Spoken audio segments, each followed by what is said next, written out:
In preparation for making my apple pie, I take a third cup of sugar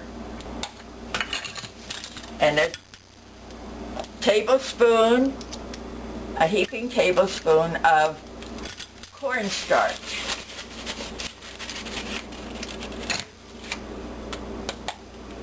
And a quarter of a spoon of nutmeg.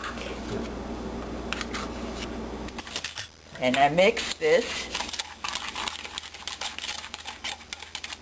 Where will that go?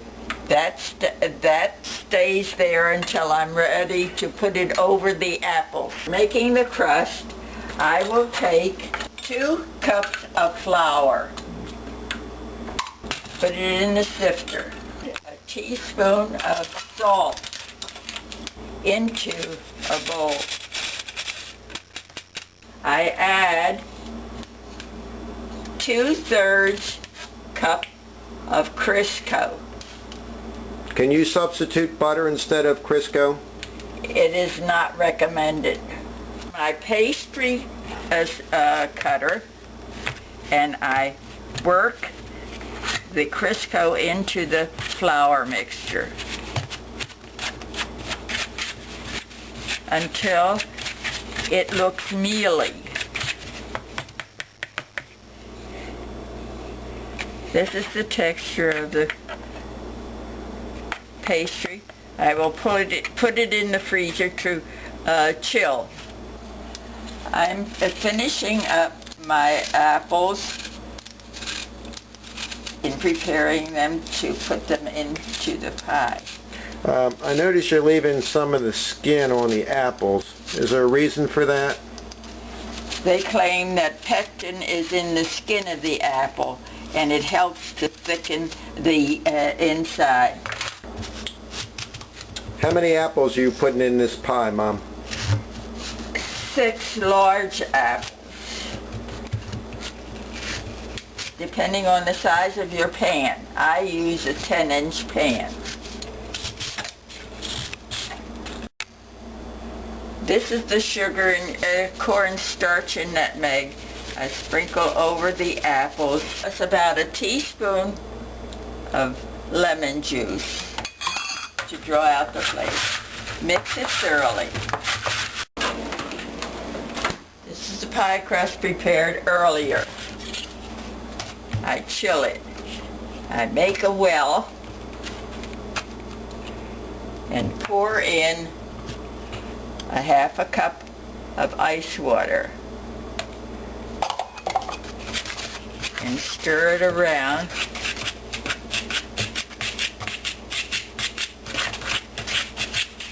It will pull away from the sides of the bowl and form a ball.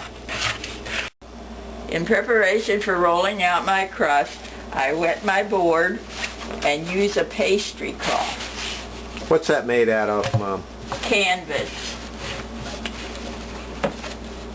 Wetting the board keeps the canvas a little more secure. Now I flour my board.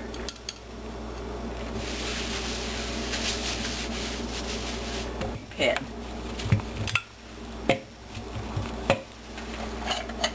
Take half of my pastry.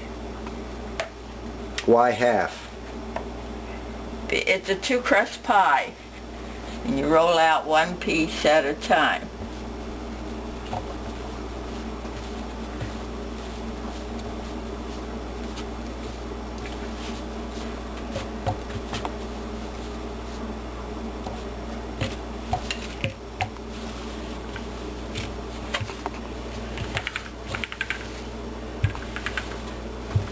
I notice you're rolling it out very thin. I like a thin pie crust. It's at about a 1/16 of an inch. Yes.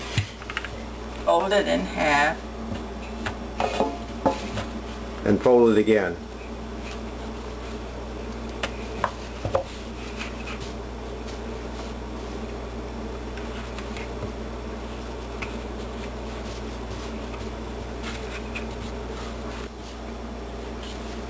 What are you doing now, Ma? I cut the edges and make it even and leave a half-inch overhang.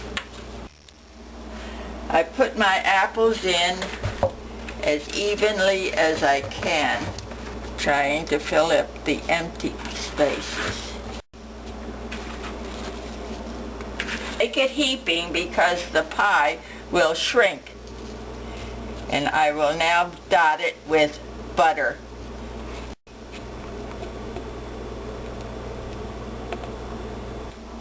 Now I'm getting ready to roll out the top part. I pick up the second crust and fold it the same way and then place it on top. Right.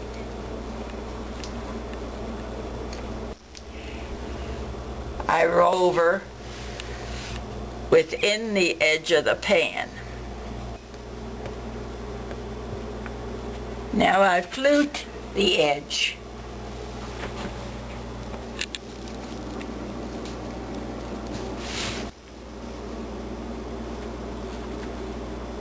And then open slits in the pie to allow the steam to escape.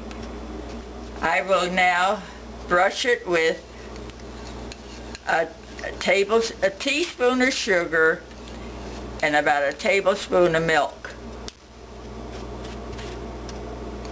What's that do? This helps it to make the the pie crust shiny and browns nicer. I use a rim to keep the edges from burning, and I will put it in the oven for 30 minutes at 425 degrees. After 30 minutes, I take off the rim and let it continue cooking for an additional 15 minutes. The oven is ready. I put my drip pan in because the pie will leak.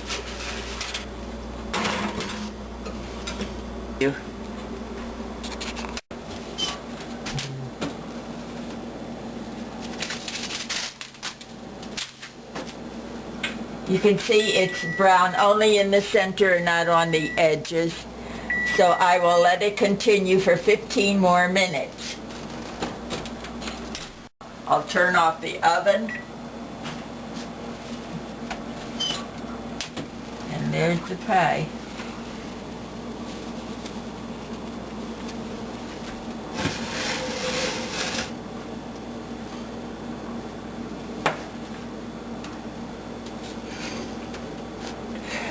Oh, beautiful. Nice golden brown. Thank you, Ma.